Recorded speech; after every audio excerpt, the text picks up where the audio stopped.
another assault that they were even, what the hell you're looking over there? Was it Jesus over there?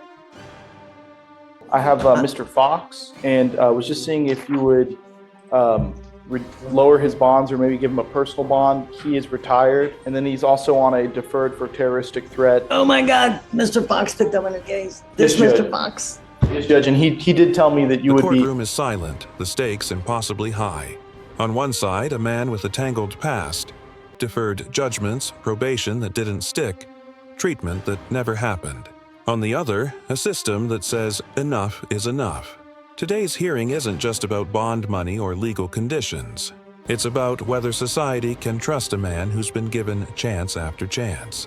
And what's worse, the allegations don't stop at poor choices. They involve high-speed danger, a bottle of wine, and a chase that could have ended in tragedy. The judge? He's not just reviewing paperwork. He's sending a message. Each word carries the weight of public safety. Each question could determine freedom or confinement. Will mercy win out, or will frustration push this courtroom into dropping the hammer harder than ever before?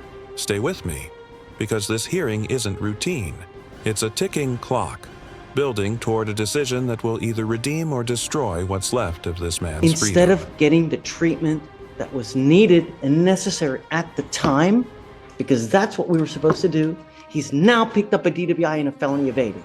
Is that when people truly need help, the fact that we push it on, and since day one, we've known residential has been needed. When a judge says extreme disappointment, it's not casual. It's a dagger aimed straight at the defense's credibility. Remember, judges see thousands of cases. They reserve those words for defendants who've burned through their chances.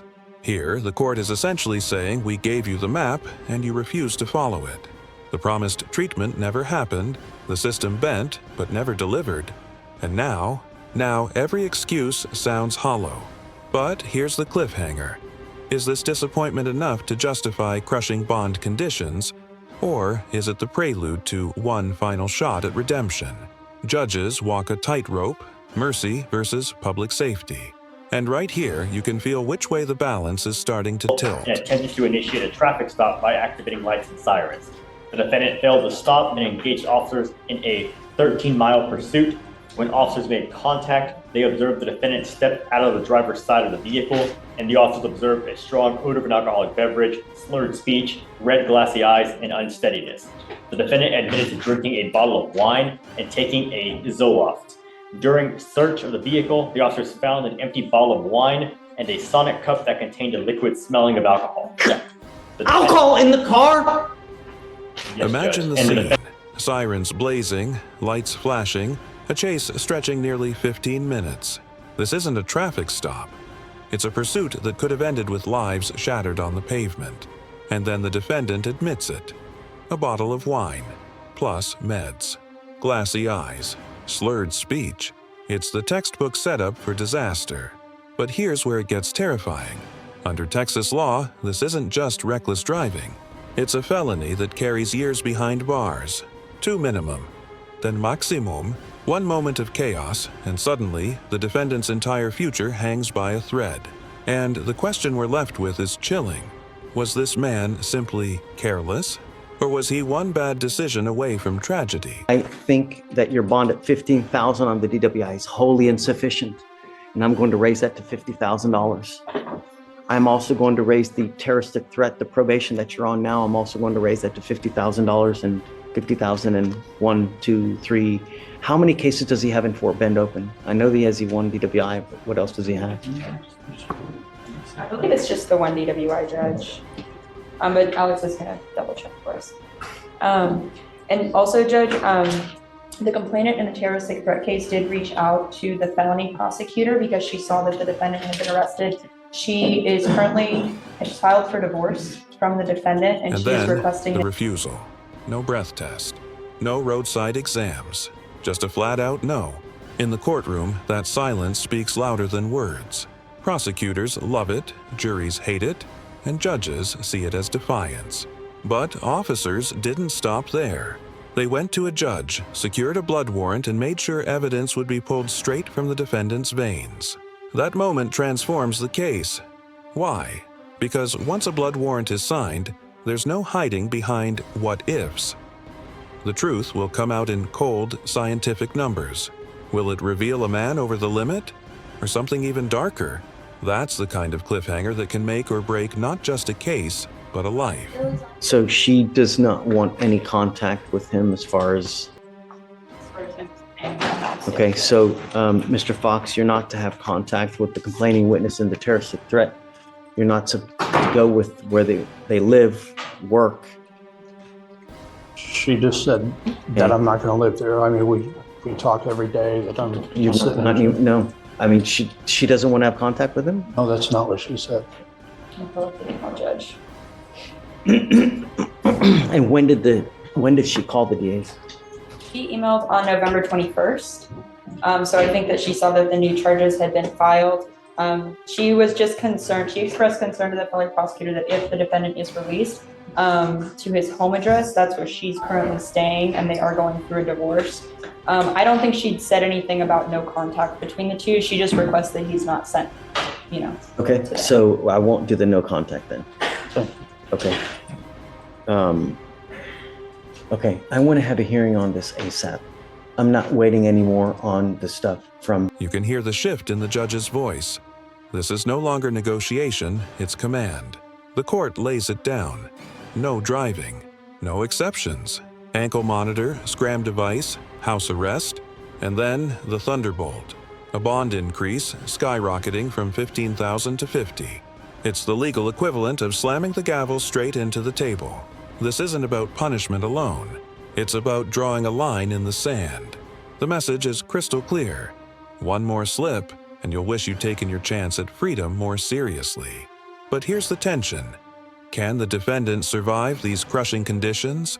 Or will the very weight of bond and monitoring push him into failure? See, but Can I get that rehabilitation that you had offered? not while cases are open.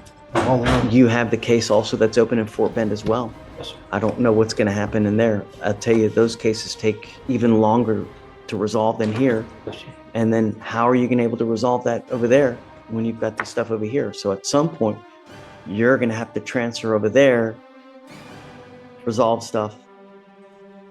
It's just, it's even more of a mess now.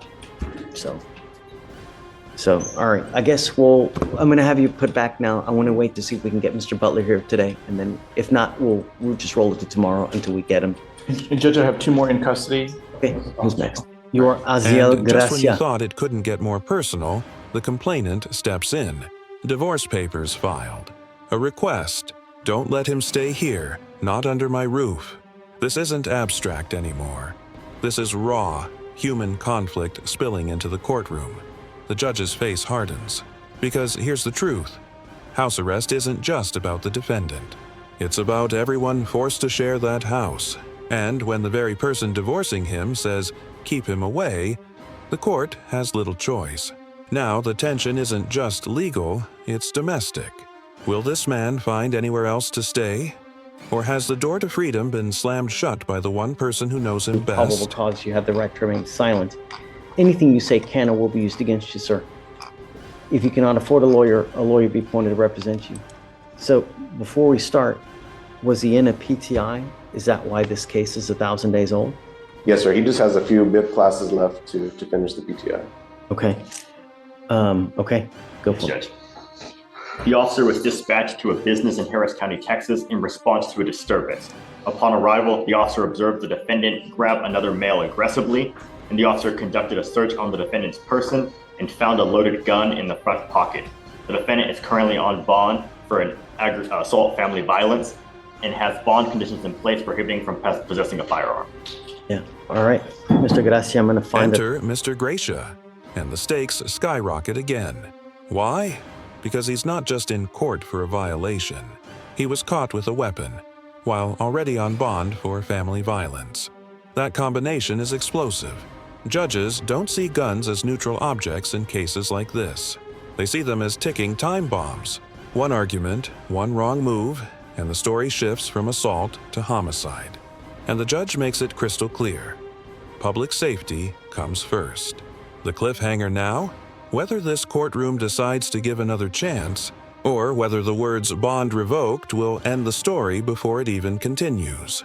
Stephen. Judge, can I tell you a little bit about the case? Sure. You know, just to explain to you what happened. He was at his business. He owns a trucking company. He hired somebody who he said he took a chance on him because he has a sketchy record, convicted felon. It didn't work out within a couple of days, so he ended up firing the individual. The individual refused to leave the premises or refused to accept it. So he started threatening him. He went inside. The individual started trying to damage the trucks. So at that point, he was fearful. He went and retrieved a firearm that he knew was hidden in the vehicle. I'm sorry, in there. I understand, Judge. It's about the worst thing that you can do. Imagine if you used a firearm. Who gets charged with murder? Mr. Gracia? Who has now dug themselves into a potential 50-year hole? We have a case like that today where a meager argument, someone who's charged with assault, is now charged with murder because of a silly-ass, stupid-ass argument. Now, dude is sitting in custody with a $250,000.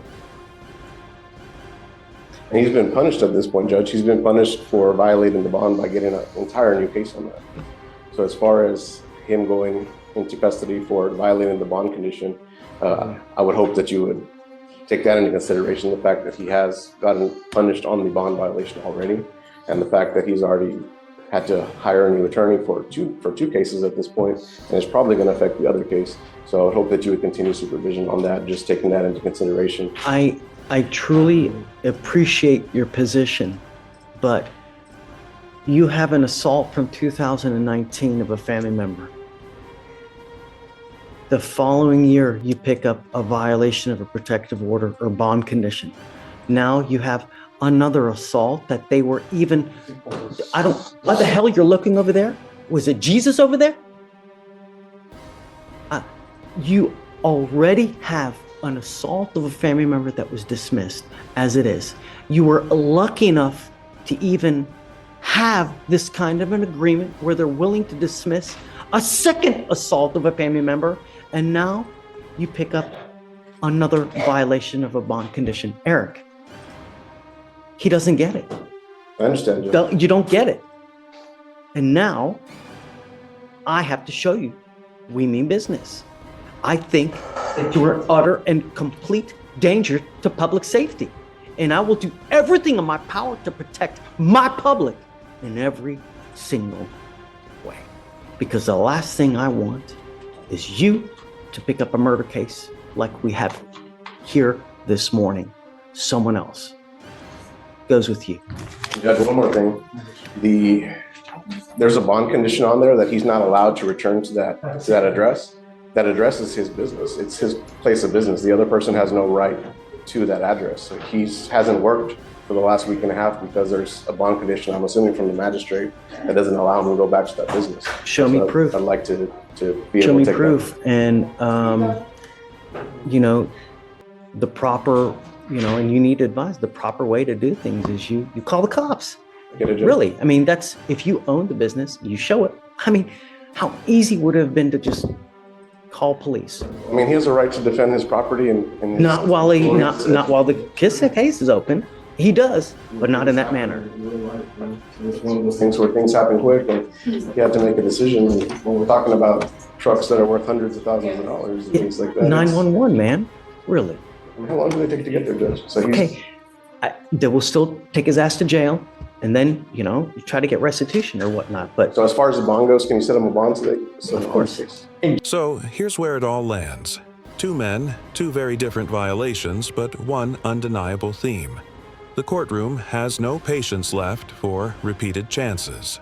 For Mr. Fox, the chase, the refusal, the missed treatment, all roads led to stricter bond, electronic shackles, and a warning.